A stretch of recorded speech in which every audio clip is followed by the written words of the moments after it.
presided over was a little cake and punch affair, a short ceremony in the worship space, a brief party in the church's basement. One Christmas Eve, sandwiched between a funeral and the evening's festivities, I married a couple who had been together for decades. I think the groom was a dentist.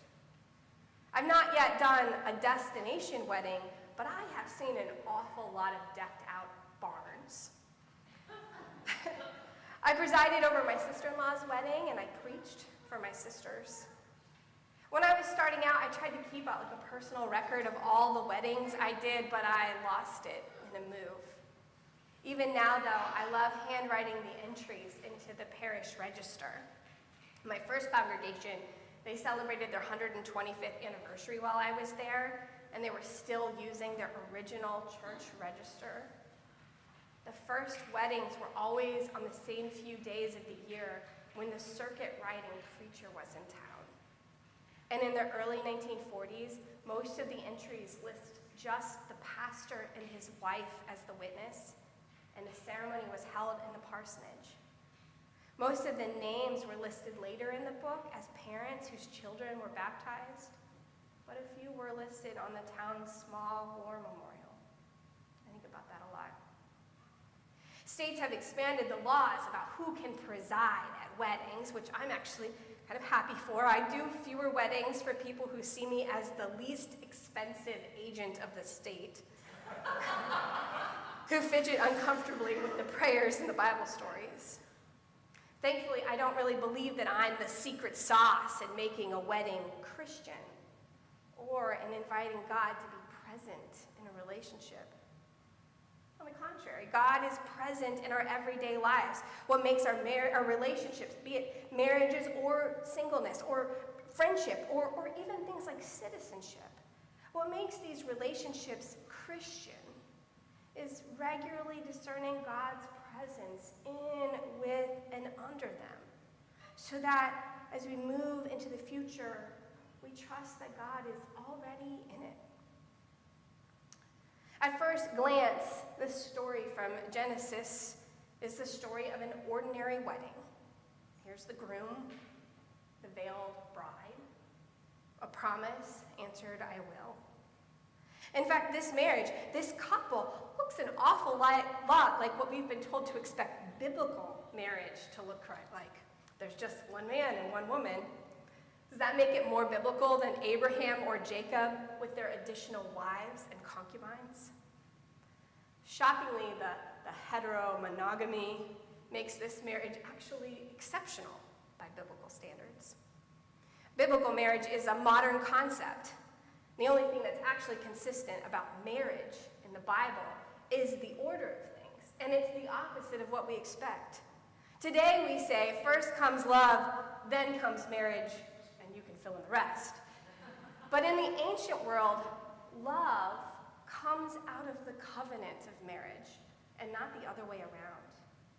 It wasn't that there wasn't love, but as the Jewish scholar Gunther Plaut notes, it was believed that love grows from shared experience, from mutual respect, and sometimes from the affection for offspring.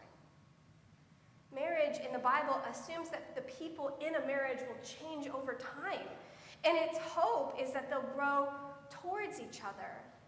Though the fact that that doesn't always happen, that sometimes we grow apart, doesn't negate what came before. But it isn't even these exceptional details that make this story really interesting. What's really interesting is what happens at the well, this moment of discernment, of looking toward the future, Isaac and Rebekah's future. And it's so simple.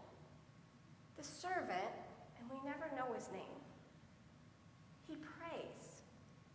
Walt Brueggemann points out that this is the first prayer for divine guidance, for discernment in the entire Bible.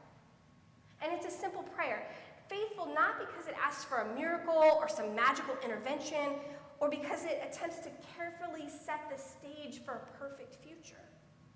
On the contrary, it begins with some basic observations, like, 1, here is a well. It's where the young, unmarried women of the household come to draw water for their families. 2, Abraham's family, as wanderers, were curious about visitors and masters of hospitality. So, the servant prays that there will be hospitality there, and that the one who acts in this godlike way would be the one meant to marry Isaac. The servant doesn't call God down on this well, but trusts that God is already here, already at work. It is a great temptation to believe that we invoke the presence of God in advance and in the ways that we want. This is, I think, a false discernment. It's much more about getting our way or getting the future that we're so sure we deserve. The telltale signs of this false discernment is when a normal category of things gets a faith-based label applied to it, like biblical marriage or Christian country. The false discernment doesn't observe God's presence in the world, but believes that we can somehow create the ideal conditions for God to give us what we want. Such faith means that God cannot be present in anything less than the most spectacular of miracles, certainly not our everyday lives, while simultaneously believing that God is under our control, that we can engineer our futures, but we're left with lives that feel very uncertain. Discernment isn't about carefully managing the future. It's about looking for God's presence in everything. It's in the careful give and take, the mutual love and affection of an everyday marriage, regardless of the genders of the people in it. It's in the faithful trust that God is as present in the ins and outs of government as God is in the comings and goings of the church. In both places, calling people, even those who may not call on God's name, to work toward the common good and the well-being of neighbor and neighborhood. Faithful discernment is the work of looking backward, looking around, looking within even, to see how God has already and has always been present in, with, and under our lives. We look backward, around, within, in order that we might be able to trust that God will be present in, with, and under our future, and for the sake of our neighbor. The good news, then, is that the real Christian marriage, or the real Christian country, or the real Christian life, for that matter, isn't one where we have to discern the perfect conditions in order to begin. It isn't the one that gets some kind of Jesus-y happily ever after at any cost.